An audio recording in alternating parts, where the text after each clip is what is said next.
হয়, এই মুহূৰ্তত মই উপস্থিত আছো জুৰিয়া থানাৰ অন্তৰ্গত বালুচৰ ফুৰহানিয়াটি বজাৰত আৰু ইয়াত দেখা গৈছে যি পথ আছে ব্লক ইটাৰে নিৰ্মাণ কৰা হৈছে এই পথ আৰু এই পথত যিহেতু বালুচৰ বজাৰৰ পৰা যি নলা আহিছে এই নলা এই পথৰ তলেদি লেতিৰি জানত পেলোৱা হৈছে পানী যিহেতু এই পানীসমূহ নিষ্কাশন কৰা হৈছে লেতিৰি জানত আৰু এই যি নলা আছে লেতিৰি জানত যিখিনি ঠাইত পেলোৱা হৈছে সেই ঠাইখিনিত পানীয়ে আচলতে খহাই নি এক বৃহৎ গাঁতৰ সৃষ্টি কৰিছে পথৰ যি পথ আছে পথৰ লগতে এক বৃহৎ গাঁতৰ সৃষ্টি কৰি আছে আৰু এই গাঁতৰ বাবে দেখা গৈছে এটা ভয়ানক দুৰ্ঘটনা সংঘটিত হোৱাৰ সম্ভাৱনা আছে। মোৰ সহযোগী আপোনালোকক সামগ্ৰিক পৰিৱেশ দেখাব। ইয়াৰ আগতে মই দেখাই লৈছোঁ এয়া হ'ল বালুচৰ বজাৰৰ পৰা যি লেতেৰা পানী আছে এই পানী নিষ্কাশন কৰা এই নলা আৰু এই নলা ইয়াৰ মাজেৰে আহি যিহেতু ইয়াৰ ভিতৰত এটা নলা দিয়া হৈছে আৰু সেইখিনি আহি ইয়াত পৰে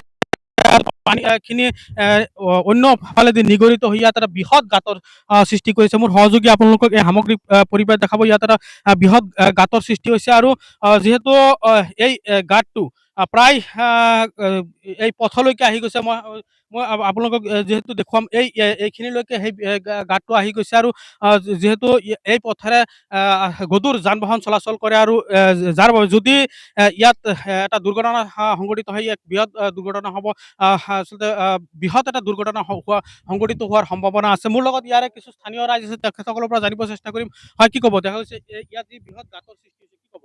ইয়াতো মানে ডাঙৰ গাড়ী গ'লে মানে ইয়াতে মানে বৃহৎ দুৰ্ঘটনা হ'ব পাৰে, যিহেতু ইয়াত মানে ৰাস্তাৰ তলফালে মানে মাটি খহি গৈছে আৰু ডাঙৰ গাঁত হৈ গৈছে।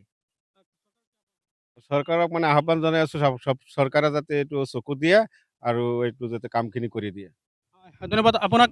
এফালে আছে লেতিৰি জান আৰু লেতিৰি জানৰ ওচৰেৰে যি পথ গৈছে এই পথসমূহ আচলতে বৰষুণৰ পানীয়ে খহাই নি এক থিয় গৰাহৰ সৃষ্টি হৈছে আৰু যাৰ বাবে যিহেতু পথৰ লগতে এই গৰা সৃষ্টি হৈছে সেই ঠাইখিনিতো আচলতে যিহেতু এই পথেৰে গধুৰ যান বাহন চলাচল কৰে যিকোনো সময়তে দুৰ্ঘটনা সংঘটিত হোৱাৰ সম্ভাৱনা আছে। মোৰ লগতে আৰু কিছু ৰাইজ আছে তেখেতসকলৰ পৰা জানিব চেষ্টা কৰিম। হয়, কি ক'ব? যিহেতু দেখা হৈছে ইয়াত এটা বৃহৎ গাঁতৰ সৃষ্টি হৈছে, কি ক'ব?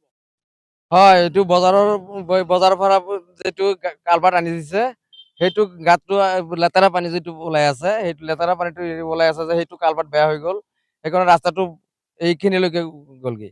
এতিয়া ইয়াতে এটা এক্সিডেণ্ট হ'ব পাৰে, বিয়াত এটা এক্সিডেণ্ট হ'ব পাৰে।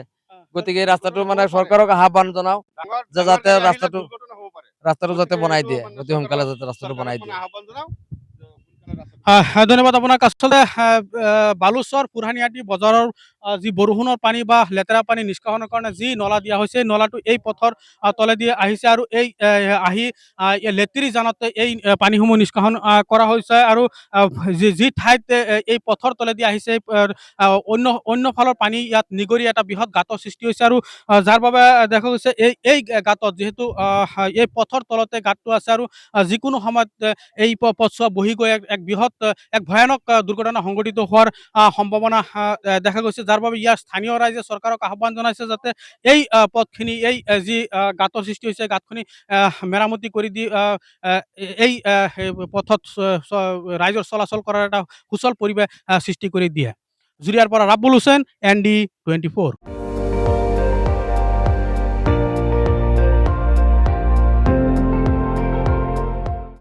আপুনি চাই আছে ND24, সৰ্বশ্ৰেষ্ঠ নহয় সৰ্বোত্তমৰ দৌৰ।